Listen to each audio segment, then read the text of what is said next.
Um, I did snap like a couple times.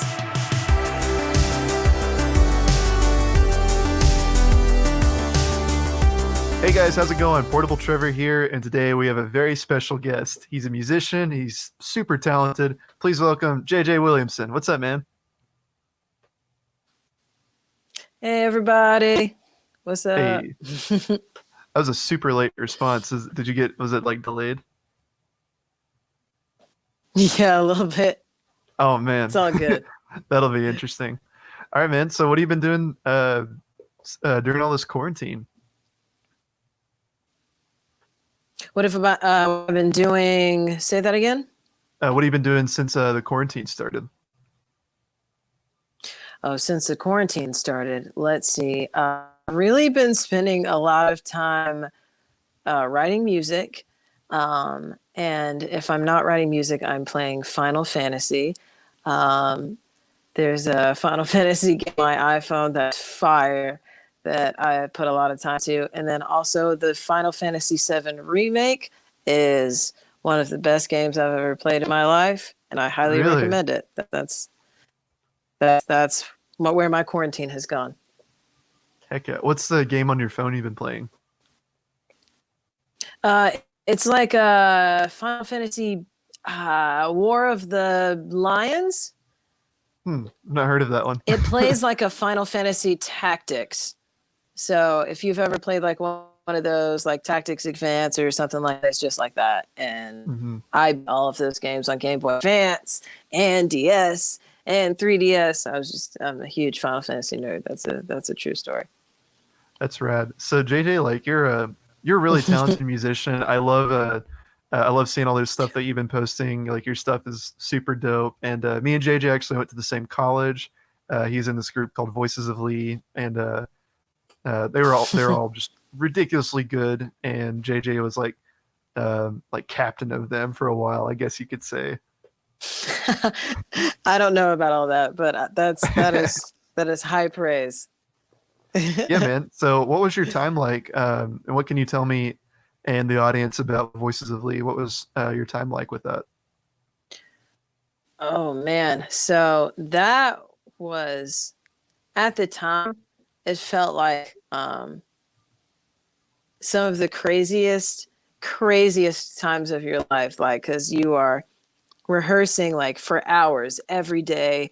You're spending your summers there, you're spending your spring breaks there, your winters there, like you're just kind of like a mean, honestly. And um a lot of that like training I still hold with me to this day, but like at the time, like I remember thinking like, oh, this is so not fair and like everything's so hard and blah blah blah blah blah. And then like I graduated and went to the real world and I'm like, yo, like it was so easy. It was so easy. Like I try to encourage kids, like especially if they're looking to do it, like of course it's time management, you have to practice, but like man, they were the best times of my life. It was so easy.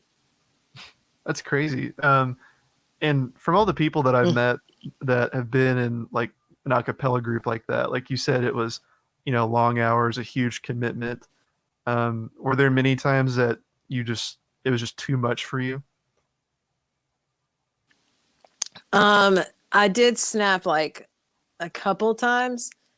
Um, One time, I think I got accused. What did I get accused of? Like, it was when I first got into the group, and like I didn't know anything, and I was trying to learn everything, and I was like so stressed out. They give you a folder this thick, full of music, and they're like, you got to learn everything. And so I'm sitting over there trying to learn everything, and we're at this church, and uh, I wasn't where I was supposed to be, and so I got accused of like trying to hang with the stars, so to speak, which is just a pretentious statement, right? But neither here nor there.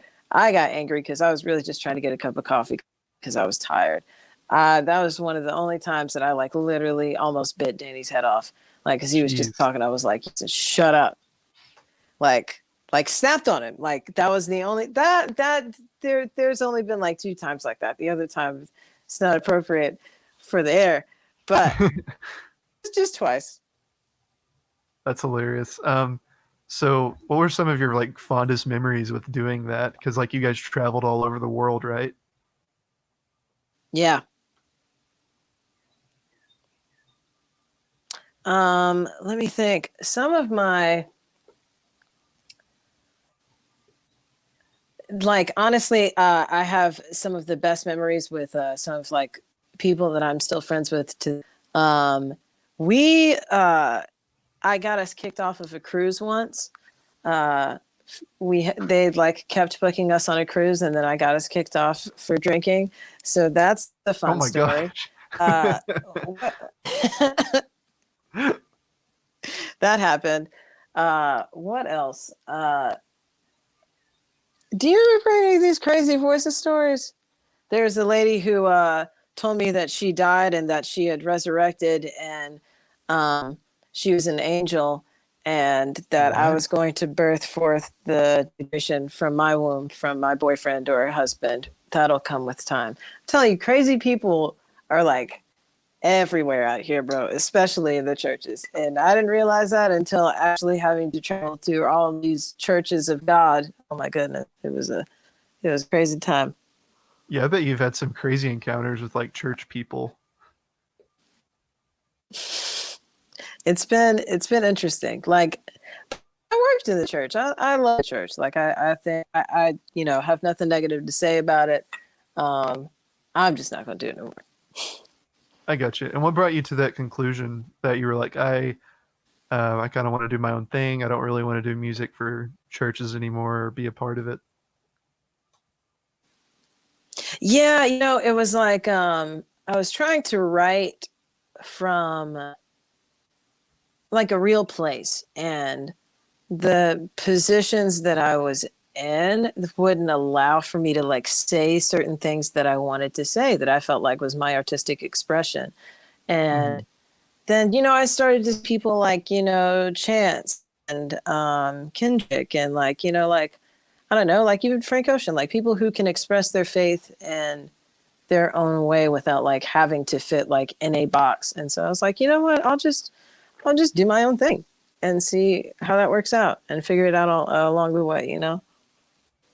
Are those guys some of your biggest like music inspirations? Oh yeah, definitely. I love Chance. He's I don't know. I listen to him. And he makes me happy. But like Frank Ocean is like high up there when it comes to like people who inspired me. I was just talking today with a friend about like this Tumblr post he wrote like to himself once he finished Channel Orange, and asked him like, what would you say to yourself like to go? And he was talking to himself. He's like, hey Chris, your name's Frank now. It's a long story, blah blah blah blah blah. And it was just like basically speaking to like where he was, and like he's like, hey, you're on a flight to hang out with Jay-Z and Kanye West and do their album. So like, yeah, you made it.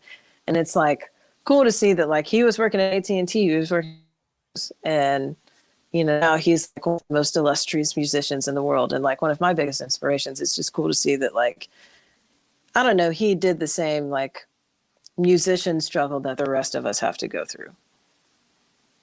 I just wish you would put out an album more often. I agree with that 100%. Yeah, you definitely should. So you also like the music that you've come out with. What do you like to talk about in your music? I know you've like talked about relationships for the most part, but what kind of like comes to mind whenever you're writing down songs? Like what kind of goes through your head? When it comes to like writing songs, one thing I always used to say as a joke is like, yo, you need to get your heart broke and then go write some songs, because that's where the core material is.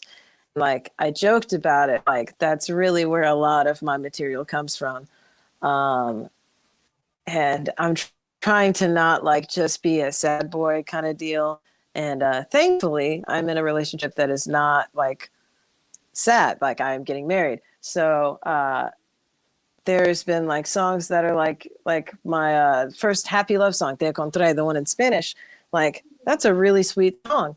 Um, and it really just came from like I guess I just write from my experiences and like love and relationships, and The only one that like really stepped outside of that was like the Montevallo song, because that kind of like my entire experience in Alabama. It's like an allegory. But outside of that, like pretty much I'm just writing about like dating and how dating sucked and how it also doesn't suck. And you know, that's pretty much where we are. Do you think there needs to be a balance in most artists between like, happy songs, sad songs, like angry songs? I mean, for example, if Adele came out with a happy song, everybody would be like, "Are you kidding me? What the?" Yes. Yes. And like, um, Um, do you think that? I mean, do you think that that people should expound on what they can do? They shouldn't like pigeonhole themselves and put themselves in a box. I I understand. Like, for example, there's one of my favorite musicians is a guy named William Fitzsimmons, and I really like him, and I really enjoyed his music because he was writing from a place of like, I don't know, like heartbreak and transparent, all of that. And if he was to like write pop music, I probably wouldn't want that. And that's something that I'm having to kind of tell myself, because like I'm starting to see a pattern in how I write songs. And I'm like, I hope that like this doesn't suck or like people don't like it. But then I think about it and I'm like, you know, if like Mac Ayres or if William Fitzsimmons or if Bruno Mars writes a song, you expect it to kind of sound a certain way. And you know, that's what you've signed up for if you're listening to that artist. So you just have to kind of accept that like you have a style. That's just a part of it. And what would you say like your style is? Because like I've heard your songs, it's very like kind of singer songwriter, kind of mixed with pop and a little bit of hip hop. Yeah. I don't know. See, I don't know how to define my style because like I listen to everything. And I'm only starting to like realize and like looking back, like I'll be hanging out with my fiance and I'm like, hey, have you ever heard this record? And then I'll hear like a chord change that like I heard when I was a kid. And I'm like, oh man, I do that. Oh man, is this like, is all of this like, has all of this just like transferred over to like, yeah, but it kind of has. So like, I don't know. I listen to a lot of Steely Dan, Donald Fagen, um, like a lot of old soul, like a lot of Stevie Wonder, but then also like a lot of hip hop, like definitely a lot of Tribe Called Quest, like Q-Tip solo stuff, like I cried when Fife Dog died, like, and then also I'm a huge Michael Jackson fan. I'm a huge Prince fan.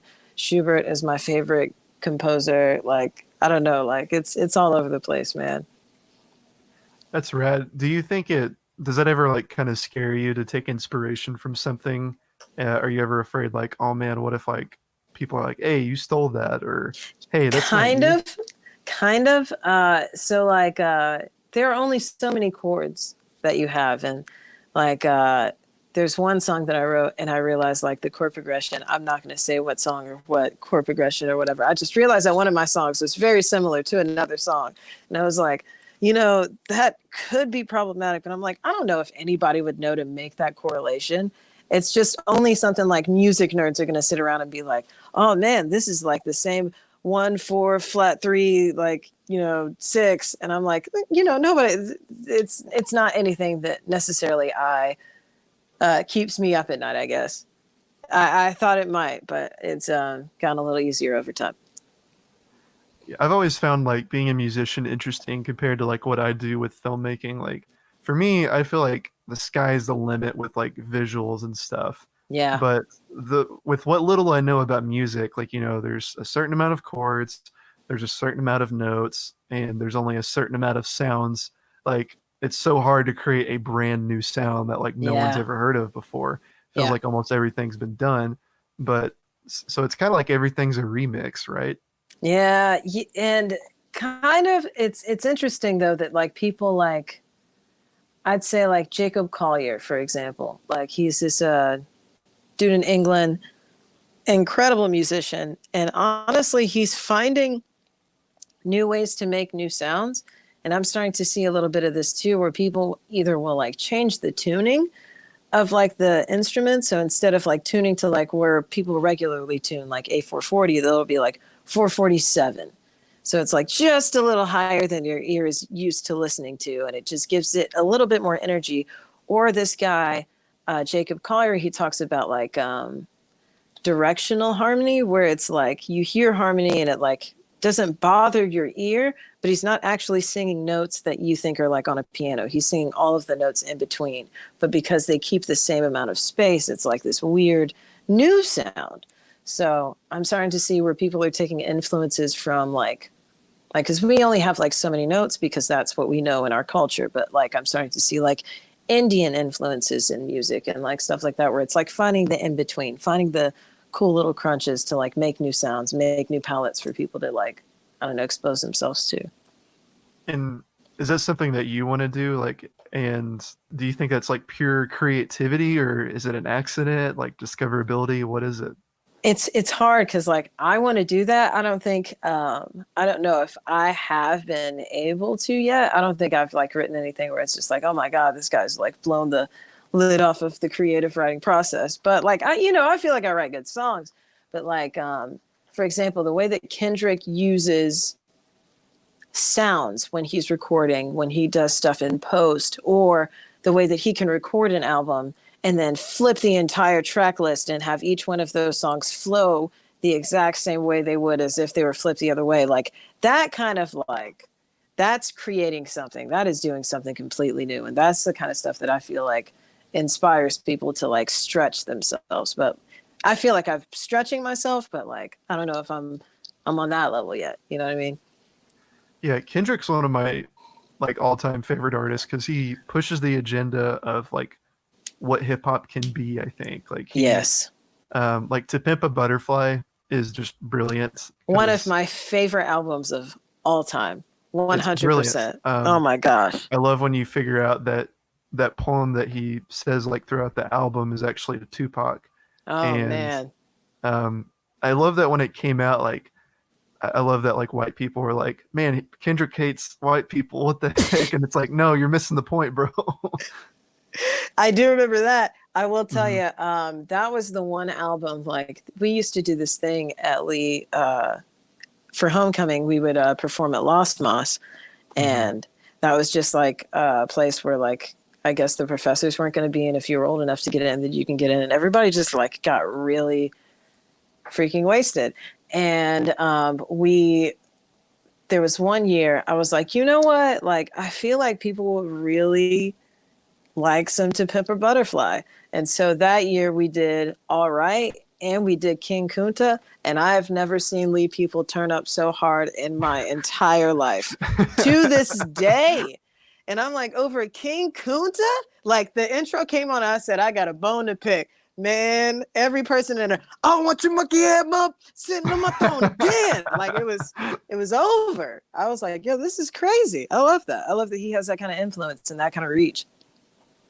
That song is brilliant to me because um it's all in the performance. Like you Yes. hear like Kendrick's like anger and just like sit down, like I'm here.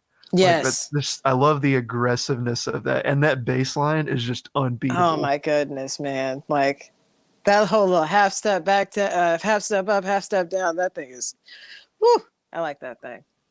And what That do you one, think what do you think is like the brilliance behind that? Like how Kendrick is able to convey like a message like that? I think he has the right people in the room with him. Uh, I think that is so important. Honestly, I think he's one of the most creative musicians that's out there, but he's Mhm. got like Thundercat in the room with him, like helping like map out like these bass lines and like stuff like that. Like people who can like hear and like bring life to like these ideas that he has.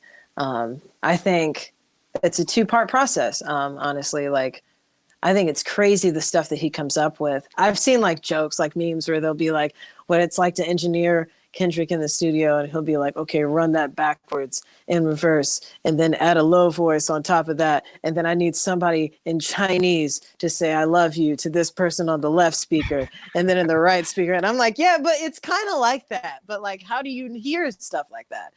that's but I But really think Kendrick like doesn't put things in places for no reason. Like there's almost always a exactly. purpose. That's the craziest part about it. Like Hmm. there was one day I had this Snapchat, or I was using the Snapchat filter that like plays what you're recording backwards, and I did fear. At the top of fear, you hear like this like backwards like whatever, and then he comes in and rhymes after it. What it is like backwards playing like that. Why God do I have to suffer? Or if it's blah blah blah blah, I'm gonna burn this. It's playing that backwards, but Kendrick is saying it, and then once it plays backwards twice, he rhymes to his like whatever his voice sounded like playing backwards, and I'm like, how did you think to think that? Like, where in your nowhere were you like, you know what, run that backwards? I'll come in with a rhyme after this. Like, he's not a real human being. That's how I feel about it.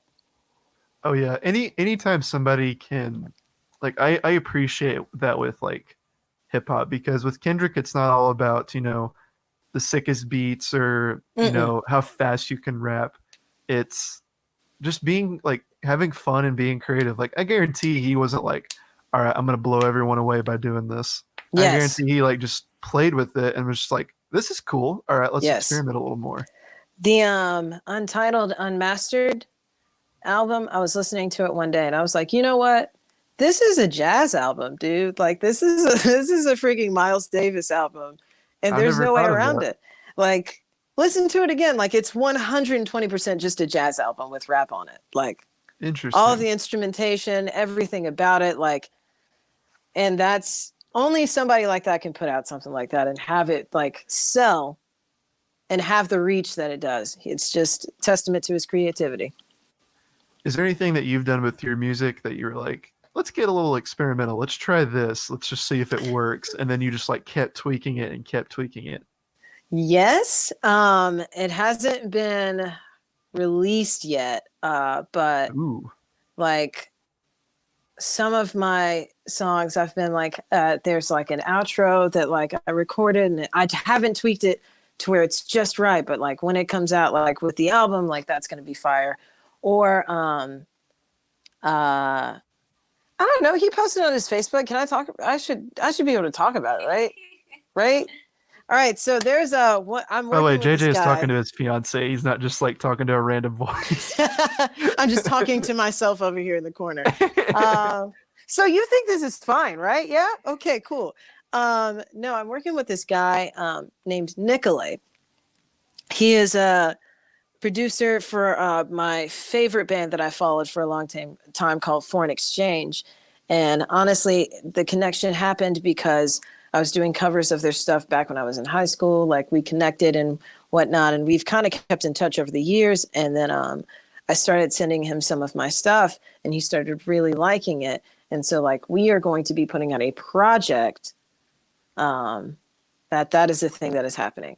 And that's probably like the coolest thing that I've ever done with my music. And it's definitely more experimental. It's like almost borderline house now, some of these songs that are coming out. Interesting. And I don't know. I love that stuff, man. Like that's another like level. I'm like, I listen. I don't know. I enjoy house music a lot. Like KMFDM was like my jam when I was growing up. And it's like weird stuff like that. Like, I don't know. That's rad. Is there other genres that you want to dive into that you haven't before? Yes. Um, so I think I guess I've done like hip hoppy. I've done. I tell you one thing that I do want to do, and I always say this. I just want to rap over an ignorant beat, and like I just want to rap like a trap song. Like I just want to drop bars. Like I really want to do that. I think I do have Bars. something. I'm telling you, bruh. I think I have something in the works right now. My cousin is a rapper out in Florida named Rob G. Free, and he sent me something, and it was low key hard. And so I had to drop a verse on that and send it back. So that may be a remix that he's going to be dropping pretty soon, where I get to like just like drop bars. There's that. I've also wanted to do country, and then I've also wanted to do like some real jazz, like not like fake jazz or like but like some real like What's fake This jazz? like not fake jazz, but like neo soul with jazz influences. Because some people think Uh, like you'll listen to like lo-fi and that's jazz. Like I even know jazz pianists who do lo-fi, and they're like, "Hey, I practice jazz. I perform jazz. This is not jazz. This is lo-fi." Like I'm like, okay, like so for example, this dick ain't free. That's jazz. I want something just straight jazz like that. I just like almost spoken word, just beat Nick. But I think that would be super dope. So who knows? Interesting. But like lo-fi is such an interesting genre because it uses samples from jazz. Right. And I think it's so funny that like that took off like in the past couple of years. And the Mm-hmm. people that listen to that stuff, they're probably like, "Oh, dude, jazz is boring." I'm like, "You kind of listened to it already." Yeah, it's already there. Like, it's kind of crazy how that, like, for example, I listened to a guy named Nujabes, for example. I don't know if you've ever seen Samurai Champloo. It's an awesome anime. I highly recommend it. That's what introduced me to this guy. He did the music for them, and a lot of it was sample based. And it also introduced me to Jay Dilla, who was also very sample based, heavy hip hop. And like seeing how people would like flip things like that, dude, it is so crazy. It is insane what kind of stuff they were doing with those little You've been like, naming off so many artists that I've never heard of, and I'm like, man, I need to step up my game. oh Listen, man, dive into that dude, Spotify. dude, take these names down. I'm telling you, it'll blow your mind. It'll blow your mind. What's some okay? Give me like five artists that you're like you need to listen to this. Who, five artists. I'll give you five albums. Okay, All right, Donald Fagen, The Nightfly. That is number one. Um, what else? Nujabes. That is Nugabes. Metaphorical music. Um, let's see here. Frank Ocean's Blonde. If you haven't like I've taken the heard time that to, many times. oh man, that's up there with me. Let's see, Steely Dan Gaucho, Gaucho, and then A Tribe Called Quest, Low End Theory. I've always wanted to dive into A Tribe Called Quest because like they're one of the like best groups ever, Yes, and I don't know. I've just heard incredible things, and they're like, you if you want to listen to good music, you should listen to The Tribe Called Quest. Like they take yes. from a lot of influences. I've heard. You know, it was people like them that honestly I feel like set the stage for lo-fi to be a thing because they were the first people like when every like basically hip hop started sampling funk, and they were the first people to sample both jazz and rock. So they would use like Mm. rock drum samples and make them into hip hop songs, or they would use like an entire like jazz thing and cut that up and like make that into like I don't know like a 4/3 hip hop song. Like what hip hop song is ever in 4/3 but electric relaxation? Like it's weird but it's dope. Like yeah. So Low End Theory by a Tribe Called Quest, highly recommend. Heck yeah. So there's a video I'm gonna give you to watch. It's called Okay. Everything is a Remix. Have you heard of that? Uh-uh. It's brilliant. It basically goes through like everything like through our culture, and it's basically meant to make you feel better about not being original. And it's um it's just like a long way of this guy being like, look, everything is a remix, nothing is original anymore. Take that with Okay. what you will. First Right. example he gives, did you know Star Wars is not an original film? How is Star Wars not an original film?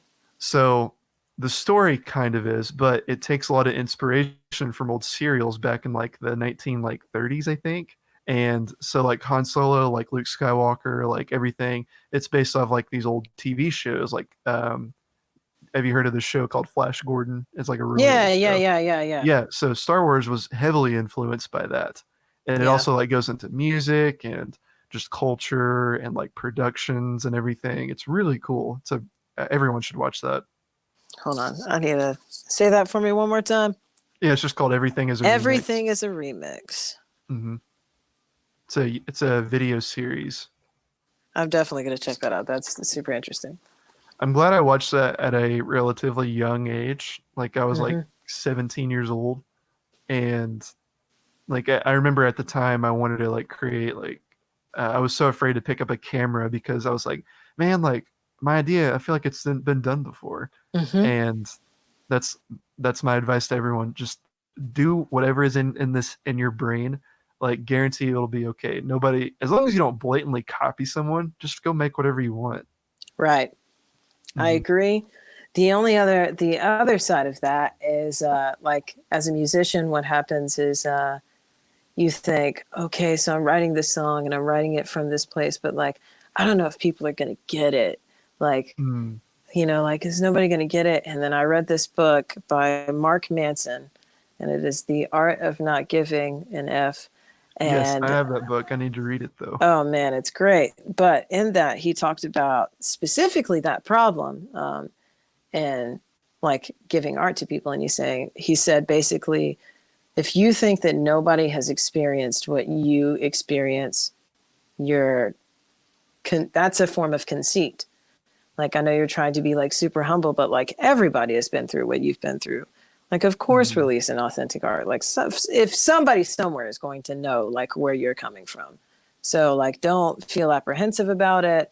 Like, just do the damn thing, basically. And I don't know. That was a huge inspiration for me to like just start releasing whatever I was writing. Just do it. That's so interesting. And I guess that's why we groan whenever you ever like watch a TV show or a movie, and then there's that part in like the middle of the movie, the character's like at the lowest low, and then he like looks at his friend, he's like, nobody's been through what I've been through. You wouldn't understand. And it's just like, Yes. I doubt that, man. I doubt it highly. No, I feel you. And that's just like how we are as people, like everybody has a form of empathy and they can connect with people even if you've been through the weirdest situations. Like I'm Hmm. sure somebody can be like, yeah, I totally get that. Like I get why you have a peanut butter fetish or whatever. Yeah. Like even yesterday I was on Facebook, and just like a random person that I hadn't even like seriously interacted with, we realized that we had this same kind of like growing up. He was like, Mm. I remember watching this anime, and I was like, I remember watching this anime. And he was like, I remember like modding my PlayStation. I was like, I remember modding my Sega Saturn. Like, who are you? Like, why did we have the same childhood? Like, somebody out there has gone through what you've been through, period. Like, I don't know. I used to think my youth group experiences were uh like very unique to me. Yeah. And then I started seeing all these memes when I was like in college and I was like, wait a minute, Oh everybody went through no. this? Everybody went to Ignite. Like, Like I remember the meme. Do you remember this meme? It was like every youth pastor ever. It's like the spiky haircut. It was like yep. the shorts with flip flops, and it said like skillet, and had that weird design collared shirt. And I was like, Yes. yeah, I was like, that's not exactly how my youth pastor was, but he was exactly like It that. was pretty close. Yeah. Just straight Nashville. Like, you know what I mean? Like, Mhm. uh, hilarious. But what was your like? How did you grow up and like find yourself at Lee University? At Lee University, I went through probably a couple identity crises. Oh man. But I came out kind of like realizing what I could take as a person, like emotionally, um, and what I was able to allow myself to take. Because I feel like during some of those years, I let people walk over me that shouldn't have. And I think I learned my lesson towards the end, where I just started to, like, one of my biggest problems is telling people no. I hate telling people no. I hate Me refusing to too. help people. Like, it stresses me out. And doing by like never saying no, like I stretched myself further than I think I ever should have. And in doing that, like, I don't know, I learned a lot. I learned like what I'm capable of if I really want to be, and what I should like, I don't know, allow for myself. I think that was like what I learned at Lee. I mean, like outside of like, vocal performance and church music minor. Um, Do you think that doing music kind of helped you find out who you are, like as you were, writing songs or just studying music in general? Do you think that was a good way of helping you find out? yeah, I think studying music made everything make sense to me. I was listening to I don't know, like I knew that I liked certain sounds and I knew that I liked certain chords and like the way that certain things flowed, but I didn't know why. And it wasn't until like the last music theory that I took like as a senior the second time around that those sounds like could make sense to me in my brain. And it really took all of that work in order to, I don't know, like for me to create the way that I create now. I wouldn't be able to do it without like having learned what I learned then. And it's, I don't know, it's really cool. What's something that, as someone that's studied music, just really dived into it, or what's something that you think like non-music studiers like you think like people need to know about music? Is there something that you've always been like, you guys need to know this? Like, why does no one know this? Um, a couple things.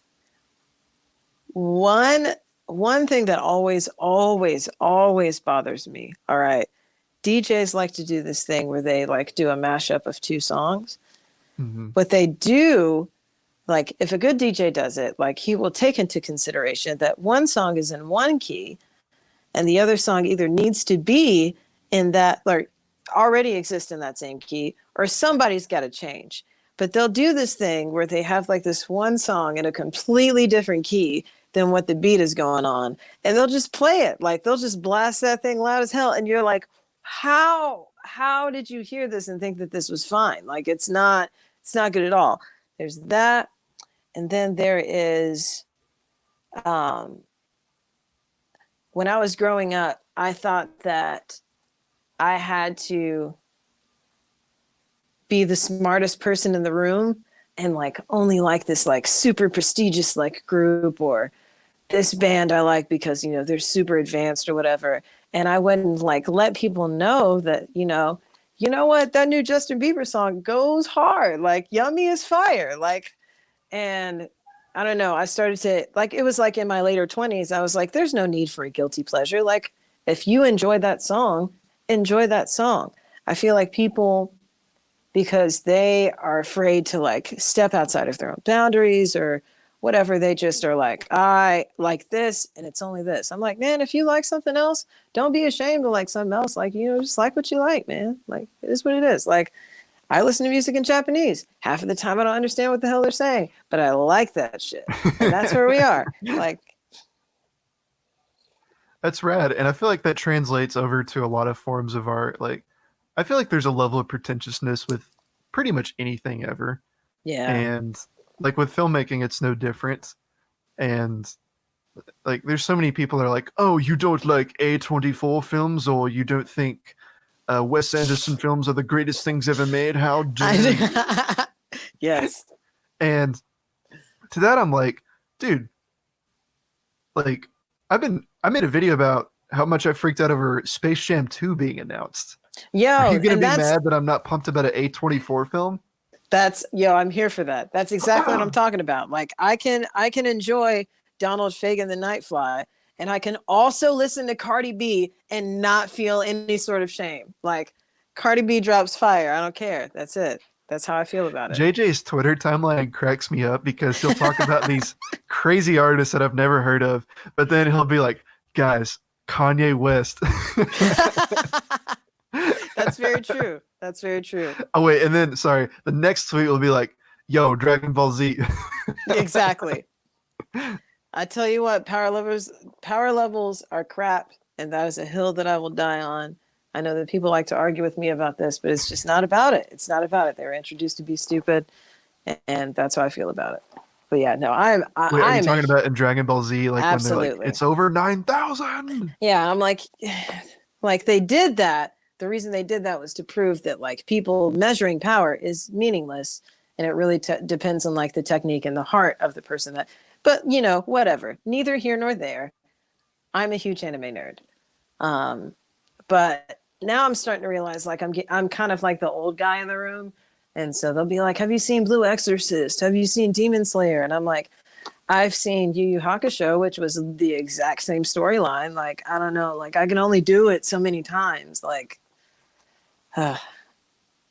What got you into anime? Because I don't know. I feel like I've seen a huge resurgence of like anime fans.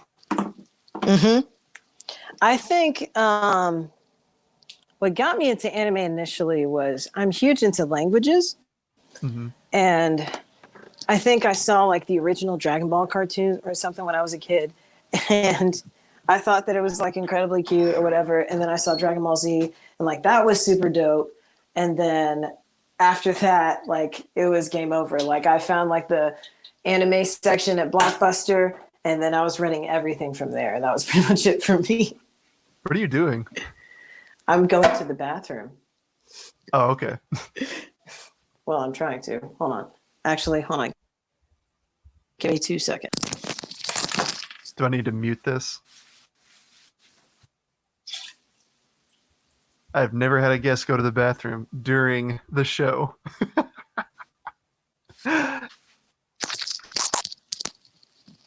Say again? I said, I've never had a guest go to the bathroom during the show. I'm at home. It's quarantine time. You know what I'm saying? Like everybody's just kind of do like whatever relaxed. you want. It is what it is. You know? Yeah, you know.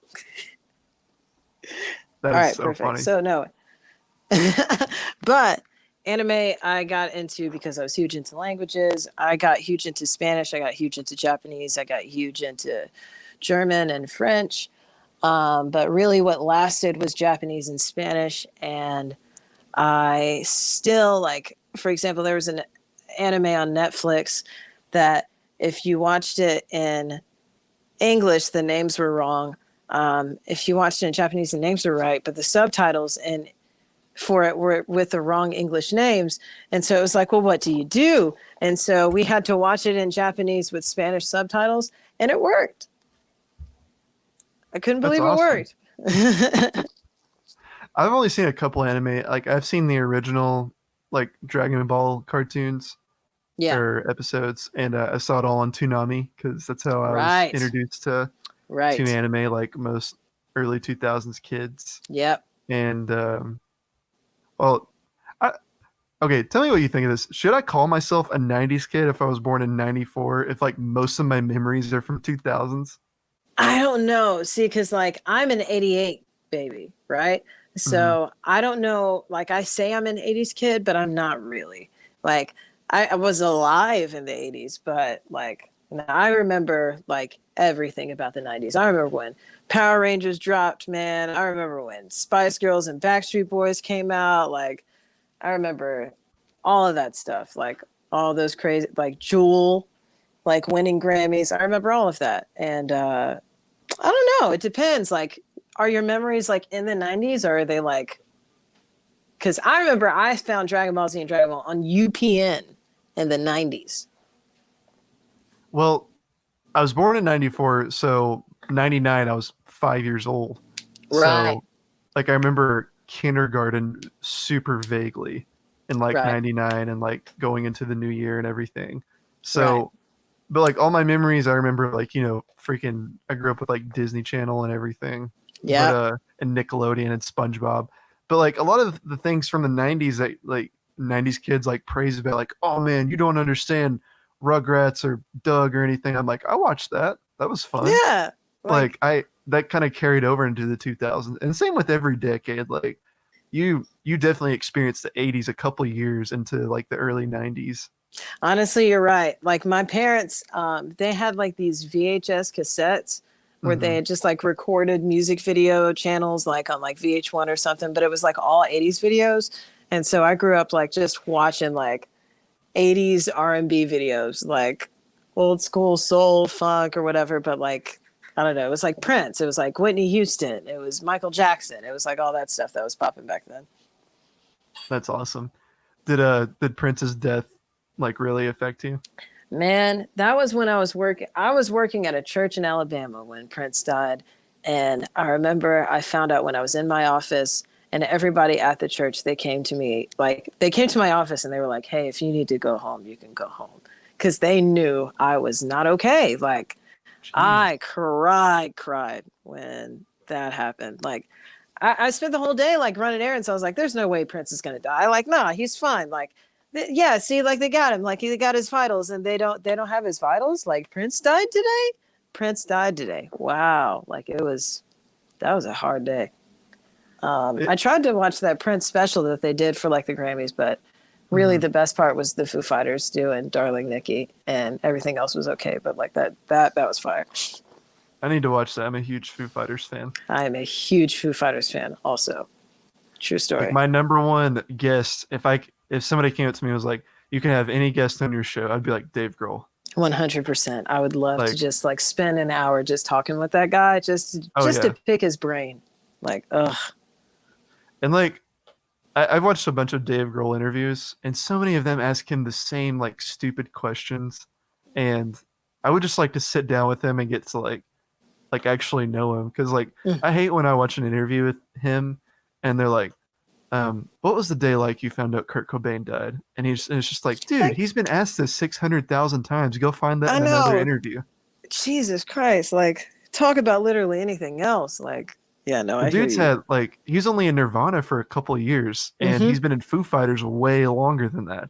Ask him Yes. some Foo Fighters questions. He's got He a started, million shoot, more ask stories. him stuff about Queens of the Stone Age, literally, or Yeah, Tenacious D, literally anything else. But like, no, we're going to go back to this and bring back the fact that like your friend killed himself. Like, no, let's not do that. Like, I don't know.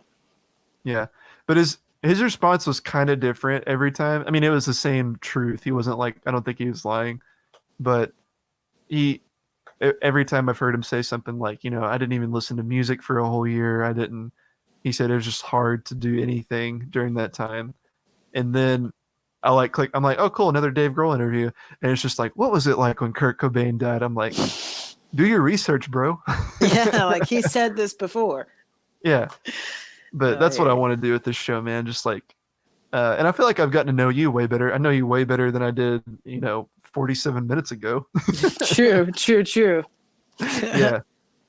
I like But it. what is the real JJ like? What does he do when he's like, not on social media and everything? Oh, the real 'Cause that's the only side JJ. I've seen of you. The real JJ, when he's not on social media and not being, well, because social media JJ is really like, I really like to poke the bear. Like, I really like, I will see something and I'll just like poke at it just to laugh and from like aside and like watch it burn. But like at home, I am like mad chill. Like, I don't know, like I like to binge Netflix shows. I like to cuddle with my fiance on the couch. Like, I like to cook. I'm a really great cook. I like to spend a lot of time in the kitchen. Um, and then like, I don't know, I play music. And I'm a very like, I don't know, peaceable person, but you know, still I am kind of a troll. So there is that. I saw you posted something today on Facebook. You talked about a lady came into your office. Oh my gosh. Okay, so this is a true story. I was in Birmingham, Alabama, and this was right when like uh Kaepernick had kneeled and they were doing the Black Lives Matter thing. And I was in Alabama working at a church, so I couldn't like, I don't know, I felt like I couldn't just be like, yeah, Black lives do matter. When people would come to me and be like, what do you think? And I'm like, I mean, you guys should really pray about it. Like, that's how I had to answer it. And I'm like, all right, cool. But like, everybody pretty much knew where I stood. And there was this like old lady, and she came into my office one day and she started off and she said, when are we going to sing those hymns? And I was like, we literally sang a hymn this past Sunday. And she said, oh, I didn't like that one. That one was ugly. And I'm like, all right, cool. Thank you very much. Um, What? yeah, like that's how she like came into the office. And she's like, hey, look at this video. And it's like this cop in like DC or something. He's like, Blue Lives Matter, and everybody's like cheering. It's like at a Trump rally. And she's like, yeah, you see, blue lives do matter, and blah, blah, blah, blah, blah. And I'm like, I didn't even ask you to come into my office, bro. Like, you just walked in, you didn't even knock. Like, I don't care about this. Like, please leave. Please leave. But like, I know for a fact those same people are like, oh no, we're exercising our rights to like whatever. I'm trying to not be political and say like a bunch of stuff like that. I forgot about that. I said that I would not do that, but No, it's totally fine. And I try not to y'all get know where I'm political on the standing.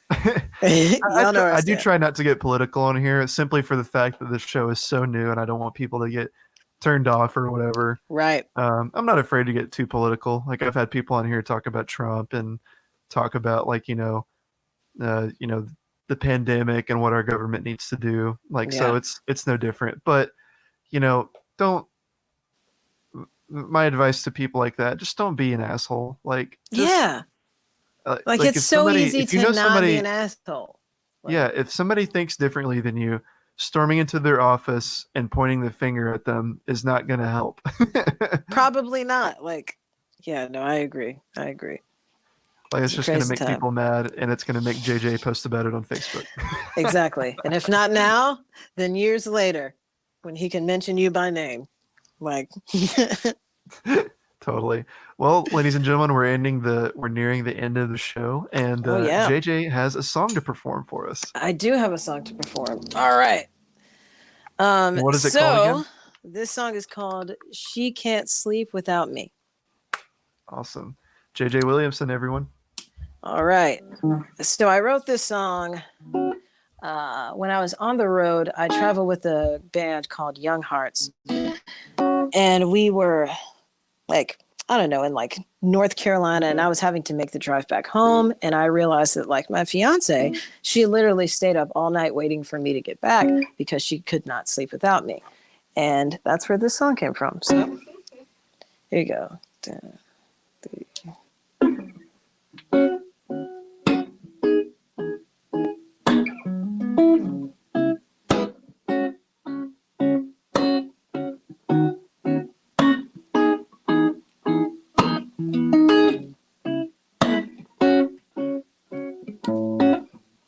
Well, it's 4 a.m. in Marietta. Night's on its way to day.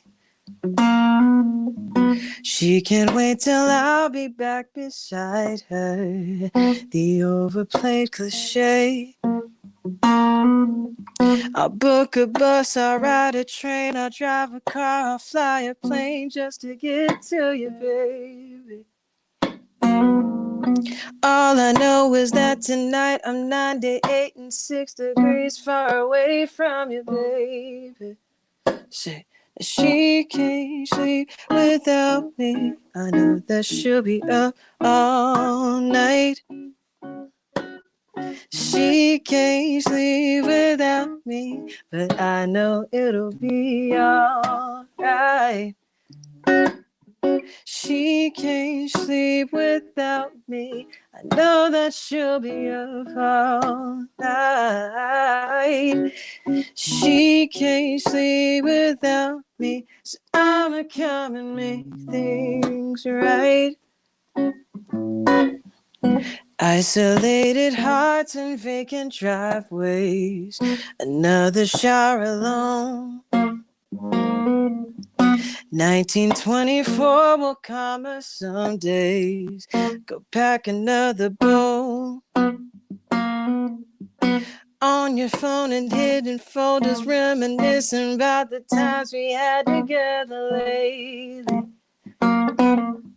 Make a movie, send a nudie. Let me know you gave my candy time to marinate. Da, da, da, da, da. She can't sleep without me. I know that she'll be up all night. She can't sleep without me, so I know it'll be alright. She can't sleep without me.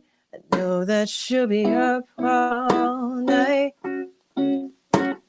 She can't sleep without me, so I'ma go and make things.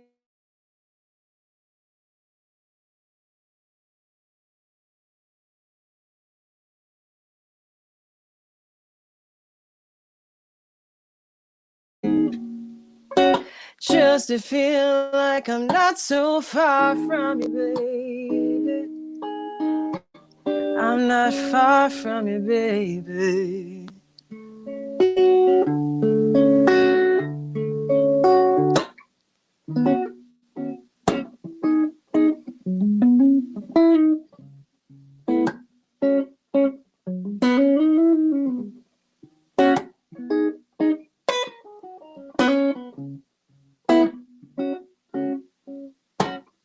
She can't sleep without me. I know that she'll be up all night. She can't sleep without me, so I'ma come and make things right. There it is, guys. Hey, Hey, that was awesome. thanks, man. Those runs, Thank you, though. thank you. Thanks. Oh, that was fun. Yeah, no, that's the first time that I've performed that song. Heck yeah. When can we expect it to be released? Oh, man. Where'd you go, JJ? Oh, shoot. Well, I think is. Okay, wait, there I am. All right, sorry. Oh, man, I got worried. I was like, what the heck? Oh man, I pressed the wrong button. Okay, so I have to record that one actually. So that's a song that I have kind of like finished writing over the quarantine period. I have a lot of songs that way actually that I'm working on. I'm really excited to have a project coming out soon. It's very exciting. I can't make any promises about any dates yet because like I'm working with somebody that I really don't know like how they work and um but it's like a very like cool experience and I don't know, it feels like super legit. Like it's super dope, man. Dude, that's so rad. Mm-hmm. Something that I do you ever get? I know what saying like yours was like I sometimes I love runs when they're in the right place, but do you Mm-hmm. ever feel like runs can be like super Too much. unnecessary in a song? Absolutely 100%. I'm always like, yo, can you let a song breathe? That is Hmm. what I always say. I'm like, I have no problem with somebody who can like run for days. But I'm like, yo, you also are an artist and this is a song, which is art. And like, if I wanted to see somebody running all day, I'll watch a track meet. Like, you know what I'm saying? Like, I'm not here for that. I'm here for music, for I art. remember I was in show choir in high school, and Same. I the kids that annoyed me the most were the ones that just sang all the time for no reason, like just so uncalled for. It would be like walking through the line at lunch, and they'd be like, "Yeah!" I can't sing at Yeah. all, but I'm like, Yeah. "Yo, like, cool it." Like, I just want to hear my own thoughts. Yes. People, so I am only slightly guilty of that. But here's the thing, I'm not obnoxious about it. I'll just like quietly sing to myself. And I'm not trying to like, sit up here and belt runs like all day. You know what I Mhm. mean? And then the other thing too is like, I don't know, those people want to be seen. And like I've seen some of those people like today in like life and they really just wanted to be seen. And that's what it was. Like, but whatever. I was telling my friend, our mutual friend Nate Powers, shout Nate out to Nate. Powers. He Shout rocks. out, bro. That dude is Um, dope. he's so awesome. Nate And has like one of Savannah. the best voices I've ever heard in a human, Yes, he does. and 100%. Like he way never better sings. singer than me. Way better singer than me. Like 100%. And like he sings at church, but I'm like, bro, like you do. And also, like he did my video. Like he's incredible with that kind of stuff. But man, that dude, I remember he was on Vine, like killing on Vine. Oh Like, yeah, oh my gosh.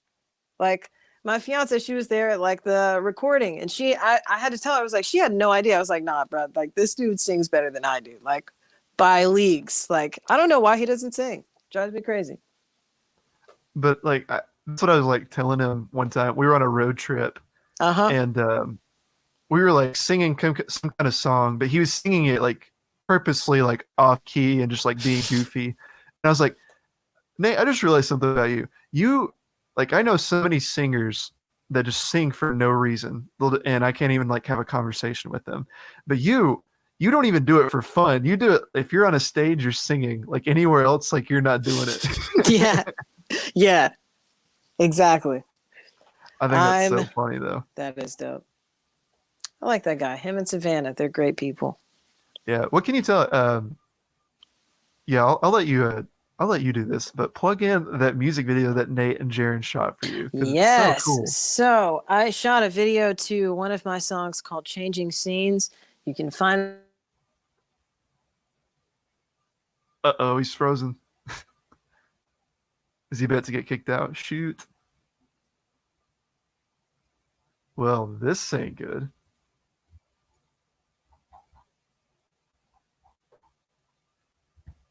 JJ, where are you? So many technical difficulties. Am I there? There we are. There you are. Hey. Okay. I All was right. getting worried again. Cool. Yeah. Yes.